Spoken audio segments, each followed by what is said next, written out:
chamada enquanto... Olá, tudo bem? Meu nome é Luiz Carlos Ribeiro Alves, eu sou professor de filosofia, também de didática, sou filósofo de formação, administrador público e também sou mestre em educação. Atualmente estou concluindo doutorado em educação baseada em competências. O objetivo desse vídeo é explicar um pouquinho sobre a metodologia da pesquisa científica. É um pouco diferente da abordagem que muitas vezes é utilizada em algumas instituições de ensino, tá? Porque a gente vai partir para uma abordagem diferenciada, voltada para o que a gente considera mais importante, que é a construção da proposta de pesquisa. É mais do que como você vai formatar, qual é o tamanho de página, como é a fonte, essas coisas a gente não vai observar. O que a gente vai olhar é quais são os princípios da pesquisa científica, olhando por um ponto de vista prático, tá? Esse vídeo, o objetivo dele é ser extremamente prático, para que seja possível a gente começar a engatinhar nesse processo da pesquisa científica, tá? Então, a gente tem algumas informações aí, tá? Esqueçam aí o que a gente vai colocar, né? Lá no final a gente vai citar normas da ABNT, mas esse não é o grande objetivo. O grande objetivo aqui é em relação aos fundamentos da metodologia da pesquisa, os processos de comunicação, os métodos e técnicas de pesquisas fundamentais, a comunicação entre orientador e orientando, as normas para elaboração dos trabalhos acadêmicos e a produção do pré-projeto de pesquisa, tá? Então, o objetivo é conhecer e correlacionar os fundamentos, os métodos e as técnicas de análise presentes na produção do conhecimento científico, para compreender as diversas fases de elaboração e desenvolvimento de pesquisas e trabalhos acadêmicos. E elaborar e desenvolver pesquisas e trabalhos científicos obedecendo às normas das instituições brasileiras e internacionais. Bom, o primeiro passo que a gente precisa compreender é o passo sobre a leitura acadêmica, tá? O primeiro passo para que esse processo de pesquisa científica aconteça é o passo da leitura. Ninguém escreve sem saber ler, tá? O primeiro passo é aprender a fazer a leitura científica. Você não vai conseguir produzir um texto científico se você não tem hábito de leitura de texto científico. Então, o que eu recomendo é que comece pela leitura de texto científico. Saiba ler, fazer a leitura científica dos textos científicos. Tá? Esse é um dado que é muito importante. Não é como ler, por exemplo, um livro, um romance, tá? Que é um texto científico. Ele requer uma série de mecanismos, de processos objetivos que garantem a compreensão do texto. Tá? Então, a gente vai tentar sinalizar esses procedimentos. Tá? Então, quais são os primeiros passos da leitura? Primeiro, antes mesmo da leitura, eu preciso fazer o levantamento dessas fontes. Certo? Digamos que você tem, por exemplo, um interesse em pesquisar sobre leitura, tá?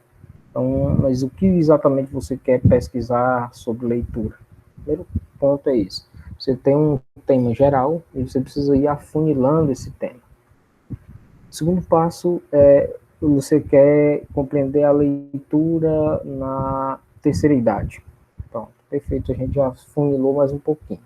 Segundo passo, depois de fazer essa definição, o passo seguinte é a gente fazer a seleção de materiais, certo? Por exemplo, vocês podem ir em algum site de busca, cuidado, não é todo site de busca, tá? Existem processos para fazer essa pesquisa, tá? E a gente vai sinalizar, por exemplo, alguns mecanismos que a gente pode fazer essa busca, que é, por exemplo, na Cielo, tá? No cielo.org, você pode fazer essa busca, tá? Deixa eu trocar aqui a minha apresentação rapidamente, tá? Vou só trocar aqui a minha apresentação de maneira bem rápida, para a gente ir lá para a tela da Cielo. Bom, nessa tela aqui, o que a gente tem? Tá? Vamos buscar, por exemplo, a gente falou em leitura, na terceira.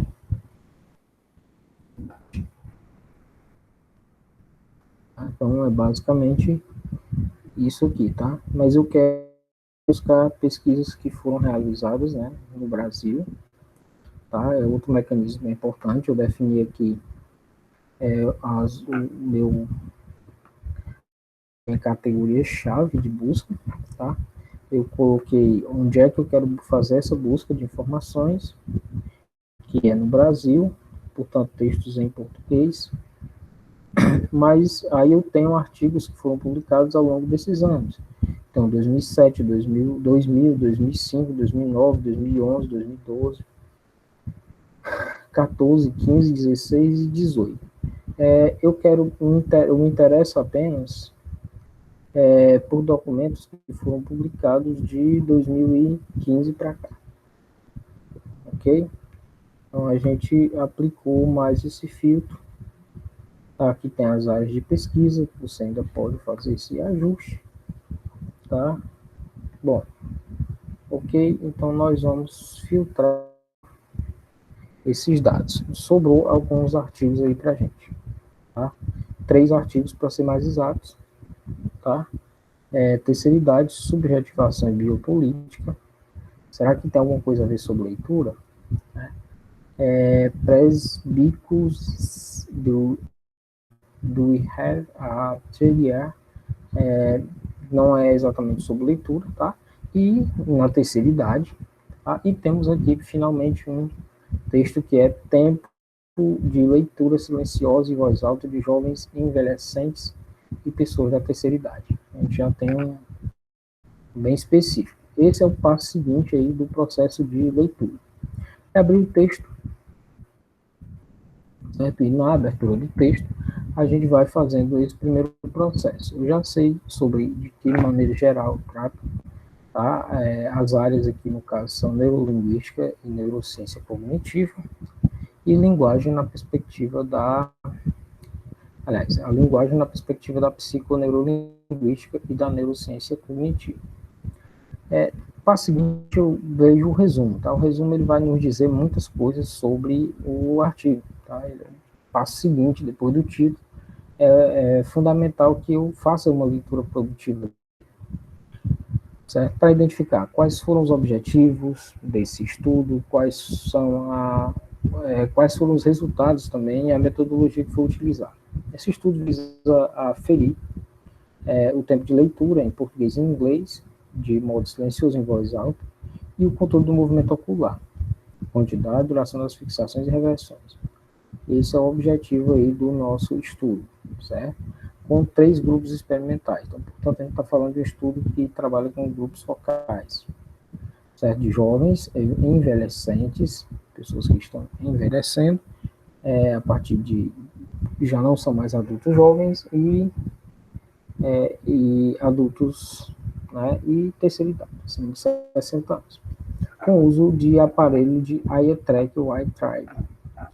Os resultados apontam que o grupo de participantes jovens se diferenciou dos outros 2 grupos, com tempos de 200 a 250 movimentos por segundo.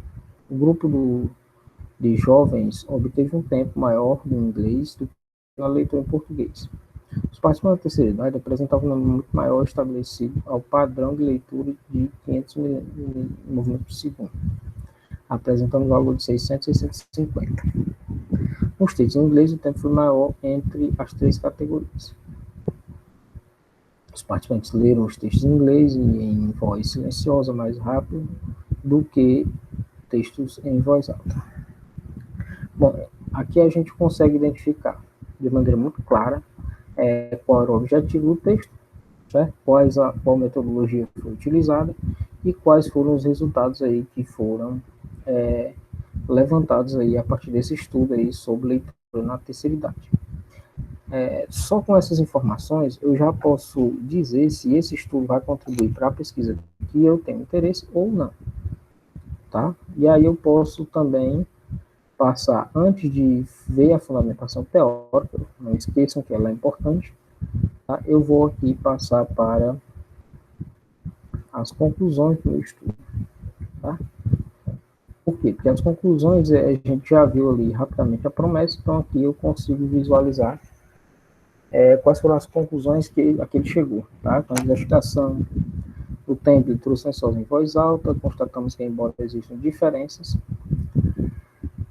esse tempo em milissegundos não é suficiente para justificar a hipótese inicial de que os grupos experimentais de envelhecentes de terceira idade precisam de mais tempo para desempenho de tarefas a serem executadas em leitura. Tá? Como dissemos, o resultado em milissegundos pode ser relevante no caso de concessão de carteira de habilitação, mas não para participação em uma aula de inglês.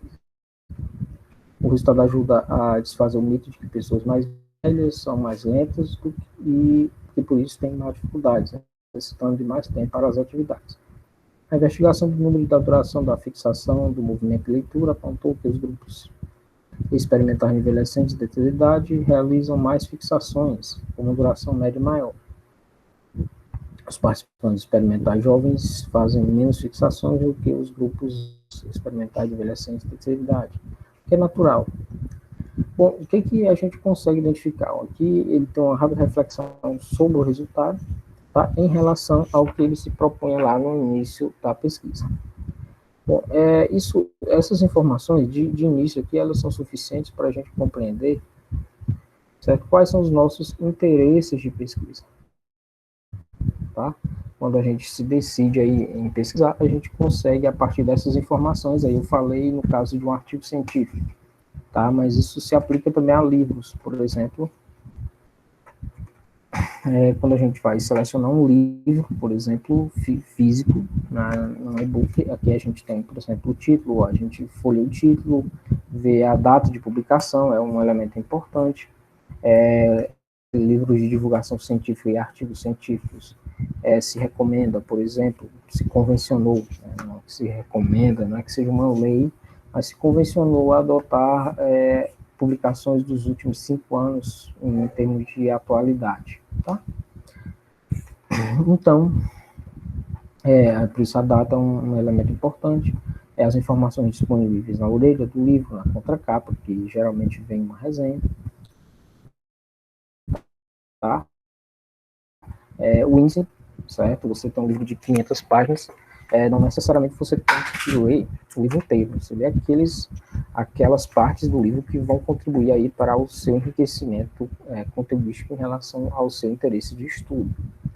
Tá? Em seguida, outro passo importante é fazer a leitura da introdução, né? Depois de ver no caso do artigo, a gente pulou, né? A gente leu o resumo, que ele diz muita coisa, é como se fosse também um índice. A gente leu as considerações finais, né? Que é para compreender a promessa dele, a gente pode voltar aí. Se você não conseguir identificar, por exemplo, no resumo, quais foram os objetivos, a metodologia, tá, que foi utilizado, os resultados, você pode ler a introdução. Então, passa ler o resumo, não entendeu, passa para a introdução, tá? E você já consegue captar essas informações. Antes de iniciar, é preciso determinar qual o propósito para o qual você está lendo. Se é uma leitura acadêmica, tá? O primeiro ponto é fazer essa leitura de tópicos, né? Qual é a estrutura do texto? É muito importante compreender a estrutura do texto, o que ele traz em cada um desses tópicos, para a gente conseguir organizar na nossa mente, né, a nossa expectativa de aprendizagem em relação àquele material que a gente vai ler. O segundo é compreender qual é a tendência relacionada àquela leitura, o skimming, certo? Que é fazer a compreensão do que significa cada um daqueles tópicos ali, o que é representativamente significante. Outro mecanismo de leitura já mais aprofundada, uma visão ampla, em que você vai ler por blocos e sintetizar. Tá? Você cria uma síntese que pode ser na cabeça, pode ser uma leitura escrita rapidinho ali de síntese daquele material. Pode ser também uma leitura informativa. Né? Você precisa, por ser uma leitura informativa, uma análise de dados, por exemplo, você precisa ter uma absorção completa daquelas informações e compreender de maneira completa. Ou ainda uma leitura crítica. Né? Você busca formar, você construir um ponto de vista a partir da leitura daquele texto. Então, assim, requer esforços completamente diferentes, tá? Eu falei, não falei, né, mas lá na leitura do artigo, um elemento que é importante, você lê os resultados, você lê a introdução, você compreendeu a estrutura do artigo, o que ele contribui para o seu interesse de pesquisa, você pode, o passo seguinte, né, você pode passar aí para a leitura do marco teórico, né, do referencial teórico, principalmente se for um artigo mais recente, em que você pode considerar, por exemplo, naquele marco teórico, além daquele autor, daquele artigo que eu me interessei, que eu selecionei, eu posso selecionar quais são os teóricos, as teorias, que são fundamentais para a compreensão daquele texto e daí aperfeiçoar também aí a minha produção. Então, assim, esses procedimentos, tá, o principal objetivo, né, desse procedimento de leitura é primeiro aprender a ler, tá? E aprender a escolher, né, o que é mais importante dentro do texto. Você não tem que ler o texto inteiro, tá? Você não tem que pegar uma tese de aquela tese, tá? O que é importante, o que é crucial para me aprofundar no conhecimento sobre o tema, naquele tipo de texto, tá?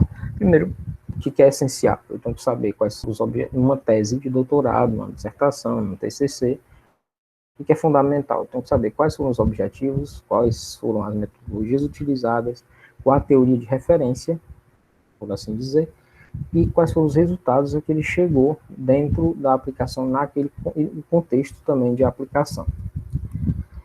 Tá? A partir disso, eu vou buscar reconhecer essa estrutura. É importante criar uma espécie de árvore. Eu gosto muito de pensar, por exemplo, um mapa mental. Tá? O mapa mental ele ajuda você a estruturar de maneira muito clara e objetiva a organização dos conhecimentos de um determinado texto. Tá? Outra coisa é fazer a interpretação do texto, né, se familiarizando com as ideias, com os estilos, com o vocabulário. Isso, se você está em um processo inicial de pesquisa, é muito importante, você vai produzir seu primeiro artigo. É importante que você conheça o linguajar próprio daquela área de pesquisa. Tá? Se você for falar sobre um determinado tema e utilizar conceitos que não se referem àquela área, àquele linha de pesquisa, de conhecimento, você pode gerar incompreensões para o público dela. Tá? E é importante saber reconhecer o valor do material, tá? Separando quais são os elementos que são importantes daquilo que é secundário, que é acessório. Tá? As teses, especialmente na Europa, nas referências, no referencial bibliográfico, né, que é lá no final, eles separam, né, o que é bibliografia primária, né, as fontes primárias, as fontes secundárias. Isso, de certa maneira, é uma coisa que até ajuda na leitura de textos europeus, por isso, tá? Mas isso é um exercício que a gente precisa fazer, tá? Qual a teoria de base quando você encontra um texto científico? Qual a teoria de base e o que serve de sustentação, quais são as informações que servem de argumento para a sustentação daquela tese. Tá? Isso quando você constrói um texto acadêmico, lembre-se sempre de um detalhe, tá? O argumento é seu. O argumento é seu. A teoria, a tese, ela é sua. O que os teóricos, os autores que oferecem dados para a sua pesquisa fazem exclusivamente sustentar a sua informação. Tá? E aí é você quem faz essa articulação das ideias, é você quem coloca os autores para conversar. Tá? Então o procedimento ele deve seguir assim, as seguintes etapas. Né? Ter uma integral, né, para ter uma visão do todo do material, e depois de ter essa visão do todo, é que a gente consegue ir localizando. Foi o que eu fiz lá no exercício do artigo, eu tomei uma visão do todo, né, de que é o artigo todo. O resumo, ele me diz, as considerações finais, elas me dizem muita coisa. A partir disso, né, dessas leituras, eu identifico aí já qual o objetivo, qual a metodologia, qual a teoria de base, qual a hipótese que está sendo testada e quais os resultados a que ele chegar. E a partir disso, eu já vou conseguir, né, ver o quanto isso me interessa e quanto isso vai contribuir para a minha pesquisa. Eu preciso ler o negócio todo para descobrir que não me serve. Tá? Então, esse processo, tá? De reler o texto, assinalando, anotando as palavras e expressões que você não conhece, é importante. Esclarecidas as dúvidas, você faz uma nova leitura, tá? Pode retornar a ler se houve alguma dificuldade. O objetivo é que você consiga compreender, tá? Depois, o passo seguinte é localizar os acontecimentos e ideias fundamentais. E aí você compara esses fundamentos porque eles são argumentações do texto, tá? E aí você faça uma organização, um agrupamento dessas etapas. É muito tranquilo de você fazer isso com um mapa mental. Eu sugiro, faça mapas mentais, que eles vão lhe ajudar. Você divide o texto, um livro, por exemplo, nos seus capítulos, e aí em cada capítulo você identifica qual é a teoria, certo? Quais são os argumentos principais, quais são os acontecimentos, quais foram os argumentos. Isso vai ajudar você a estruturar e desenvolver o seu próprio texto. Tem esse texto proposto, tá? Eu gostaria que você, nesse vídeo, você pause o vídeo, tá? Eu não vou deixar muito tempo, mas eu vou pedir que você pause e tente encontrar no texto aí o objetivo, né, do texto. Ele é um texto das ciências sociais, tá? Eu peço que você procure nele aí o objetivo, certo? A metodologia, tá? E qual o argumento que é adotado aí por esse texto, tá, ok? Aqui a gente tem um pouco do feedback desse texto, tá? Qual o tema qual o tema, quais são as categorias-chave, tá? Com a coerência que existe, quais são as questões que são levantadas aí pelo texto. Então, esses são os principais argumentos que você pode encontrar aí nesse texto. Tá, ok?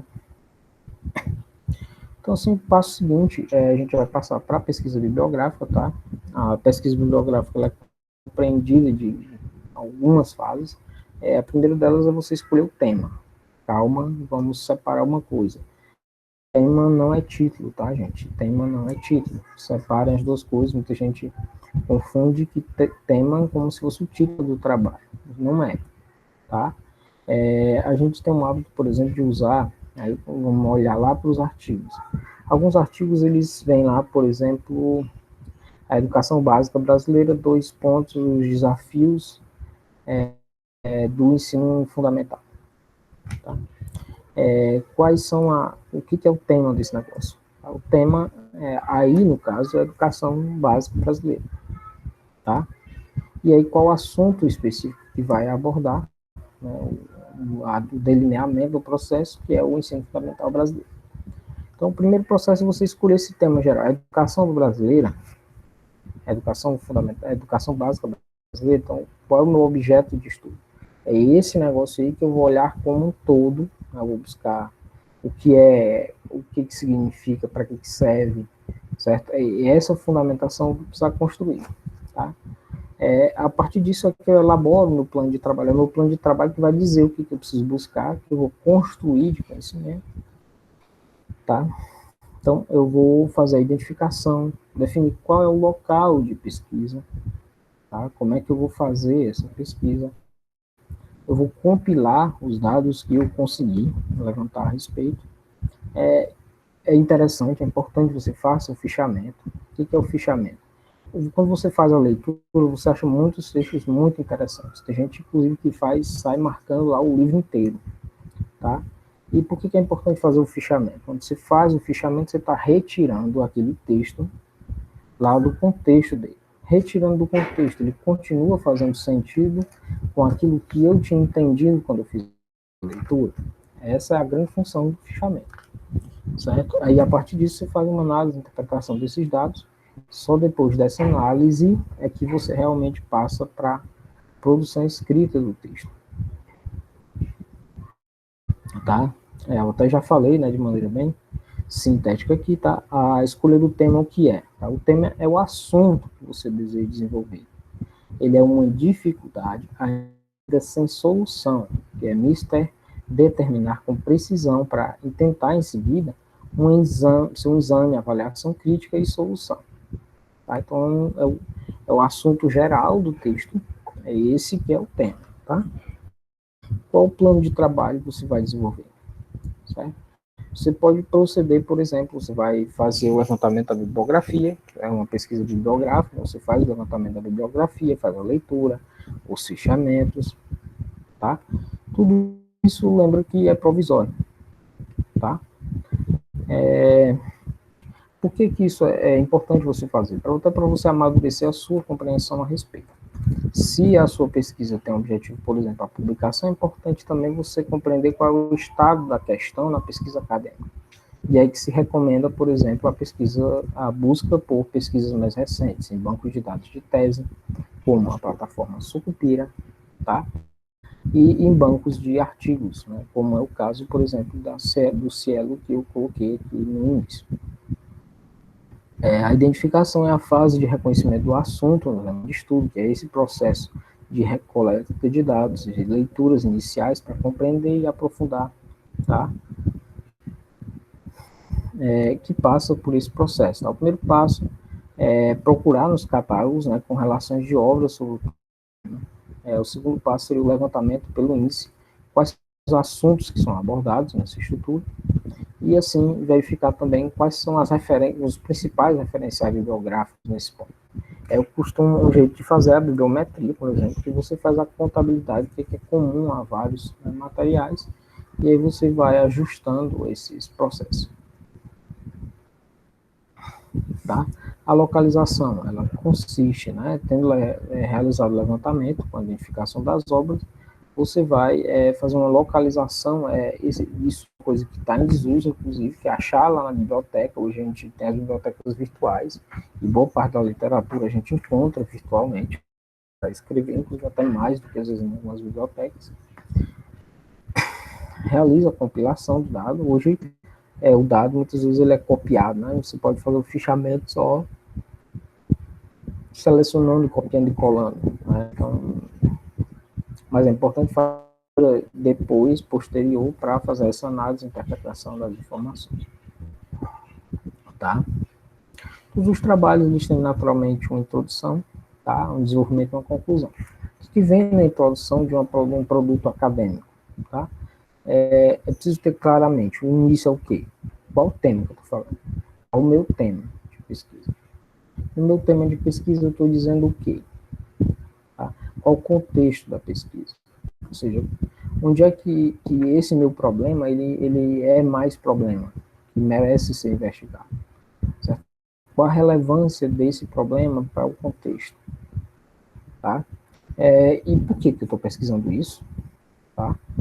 Qual a metodologia, de maneira rápida, que eu vou adotar para fazer essa pesquisa? E uma apresentação sintética do objetivo das perguntas e da estrutura do seu trabalho. Isso é a introdução. O desenvolvimento, eu tenho uma fundamentação lógica do trabalho. A finalidade é expor e demonstrar as ideias que dão sustentação a essa problemática, a discussão da problemática. Esse passo ele é muito importante, por exemplo, o referencial teórico, por exemplo, ele é muito importante. Quando eu faço análise dos dados, eu preciso retomar e discutir lá com o referencial teórico. Eu não discuto o resultado só com ele mesmo. Eu discuto sempre o resultado em relação ao referencial teórico que eu analisei. Tá? O primeiro seria uma explicação, né, o que eu chamo de referencial teórico, tá? É um objetivo de analisar e compreender a situação do problema, tá? A discussão, né, o exame, a argumentação e a explicitação do tema, explica, discute, fundamenta, enuncia proposições, essa parte aí que você analisa os dados coletados. E, por fim, demonstra que você discute aí, né, entre a prática, a pesquisa, seja de campo ou seja bibliográfica, você discute aquilo que você encontrou com o referencial teórico que você tinha inicialmente. E as conclusões consistem no resumo completo e mais sintético da argumentação desenvolvida. Nele você paga as promessas que você fez lá na introdução. Ele é geralmente curto, mas ele precisa retomar a pergunta, os objetivos, em sentido de resposta. E pode, inclusive, prometer propostas de pesquisas posteriores. Aqui são as velhas fichas. Tá? Por que eu trago esse material aqui? Ele é bem sintético, bem simples. Tá? Mas o que é importante saber aqui para você estruturar uma ficha? Tá? Aqui eu tenho, por exemplo, um texto. Tá? O meu assunto aqui de pesquisa é as ocupações marginais no Nordeste paulista. E aí eu selecionei uma obra chamada Desigualdade e Mobilidade Social. É um tema que é relacionado ao meu assunto principal. Certo? Eu peguei ocupações marginais no Nordeste paulista. E aí eu vi que, relacionado a essas ocupações marginais, existe um problema de desigualdade. Então, vou pesquisar a desigualdade. Pesquisando a desigualdade, o que é importante considerar? Tá?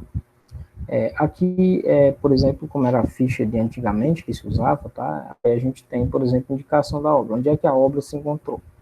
Se você encontrou a obra online, você precisa dessa informação, você vai precisar colocar lá na bibliografia.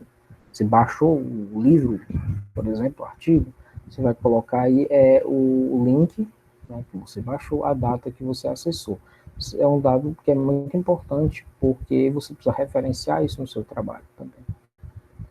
Tá? E o local. Tá? E aí, quais são os assuntos que esse material traz? Né? Qual a estrutura que ele traz?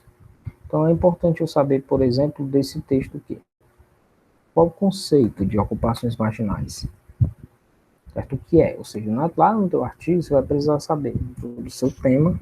Eu falei de leitura, tá? Leitura na terceira idade. Então, você vai precisar, por exemplo, saber o que é leitura. O que eu quero dizer quando eu digo leitura. Lógico que leitura é um conceito muito complexo. Então, você vai precisar definir o que você quer dizer quando você diz leitura. Tá? Você vai precisar esclarecer, para você vai se sustentar em posições que existem na academia. O outro conceito, por exemplo, terceira idade. Qual o conceito de terceira idade que eu estou adotando na minha produção? Então, eu vou colocar aí também, vou conceituar. Quais são as características dessas duas coisas aí que eu estou chamando de leitura e de terceira idade? Certo? E aí, quando eu falo de características econômicas, socioculturais e etc. Tá? E aí eu vou aqui para o resumo, tá? Esse resumo aqui deve ter uns 150 palavras, tá? Ele foi publicado, esse artigo, tá? Concepções chaves da educação do campo, uma abordagem complexa. Ele foi publicado na revista da Universidade, na revista Composição, que é da Universidade Federal do Mato Grosso do Sul, tá? Então, o que esse texto, o que esse resumo traz? Ele é um instrumento que é obrigatório, por exemplo, em TCC, em artigo, certo? Na dissertação, na monografia, na tese, etc. Tamanhos e proporções diferentes, é claro, mas são elementos obrigatórios. Bom, primeira coisa que eu digo aqui no meu resumo, a gente já viu um resumo lá, né? Eu até citei que tem que ter o tema. Esse artigo ele discute as concepções de escola, educação e conhecimento que fundamentam a luta por educação do campo no Brasil. Pá. O tema geral é a educação do campo. Educação do campo em que contexto? No contexto das concepções de escola, educação e conhecimento. No contexto da minha análise, quem vai me dizer, para discutir essas concepções comigo, é o movimento dos trabalhadores sem terra. Certo? Então, onde é que eu vou me apoiar numa pesquisa bibliográfica que vai partir de alguns documentos desse movimento, tá? Que metodologia eu vou utilizar? Uma metodologia complexa que essa metodologia me diz que ela analisa contradições, tá? Ela analisa contradições e certezas que existem nessa construção teórica, por exemplo, tá? Então, procurando estabelecer os vínculos epistemológicos com a tradição filosófica. Ele está organizado em algumas etapas aí que são relacionadas aos meus objetivos específicos. Os conceitos propostos no dicionário, análise das relações dos conceitos com as correntes filosóficas, como o marxismo e o existencialismo cristão, e algumas reflexões sobre os apontamentos realizados na ótica da complexidade sobre o assunto. Então, eu descrevi aqui mais ou menos como é que está construído esse documento. E aí, para a gente entender o que é o método, só para a gente entender essa construção, Aí você pode pausar, pode retomar esse ponto, para você perceber quais são os elementos. Tá? Aqui, quando eu falei de tema, né, eu falei que o meu tema é educação, concepção de educação do campo. Que concepção é essa? Tá? E aí eu vou tratar a partir de uma abordagem complexa que lida com incertezas e contradições nessas concepções. É isso que eu estou abordando aí, à luz de questão de discussão com as tradições filosóficas, certo? Construídas ao longo da história. E sua relação com os conceitos construídos nesse documento. Tá? E eu acho até que tem um outro resumo que depois eu posso demonstrar para vocês. Bom, e aí eu tenho o que é a concepção de método, tá? Toda ciência, eu falei muito que tem que ter uma metodologia, né? E o que é a metodologia? Toda ciência, ela caracteriza pela utilização do método científico. Tá? Só é ciência que utiliza um método. Que, em contrapartida, nem todos os ramos de estudos empregam os mesmos métodos. Nem todos os ramos de estudo que empregam estes métodos são ciências. Dessas afirmações, a gente pode concluir que a utilização de método científico não é alçada exclusiva da ciência, mas não há ciência sem método. Tá? Esse é um ponto que é muito importante. Vamos lá. De onde é que nasce a ciência? Ela nasce de um problema, de uma lacuna de resposta a um problema real. Tá? O problema é fácil de explicar? Pô, preciso pesquisar? Não. Não tem uma explicação. Tá? Então, eu preciso ajustar com precisão meu problema, e aí, a partir dessa precisão do meu problema, dos seus significados, eu vou buscar aí, compreender quais são os conhecimentos, os instrumentos que eu preciso para resolver esse problema. Certo? Eu posso elaborar uma hipótese de solução e testar se essa solução resolve. Resolver o problema, show, eu provo que eu consegui, com aquela minha hipótese, resolver o meu problema. Não resolvi, tem problema não, filho. Esse não é problema, tá? Não vale só se eu conseguir provar. Quando se faz ciência, é só com a prova. Se não for satisfatório, se for inútil, eu provo que aquele jeito de solucionar não resolve. Eu já estou adiantando que não tentem resolver por aqui, que aqui não vai dar para resolver. Tá? E isso abre possibilidade para novas ideias e novas possibilidades de pesquisa. Tá? Eu provei a minha solução, tá? Se essa prova ela foi satisfatória, eu tenho a conclusão desse processo. Se ela não foi satisfatória, então eu posso reiniciar aí todo o meu processo de pesquisa. As pesquisas elas podem ser divulgadas como em seminários, que são reuniões para discutir um determinado tema, em que as pessoas apresentam as suas pesquisas e discutem a respeito delas, por meio de relatórios de pesquisas, certo? De investigações, de relatos, de comunicações, ensaios, e a produção de artigos e papers.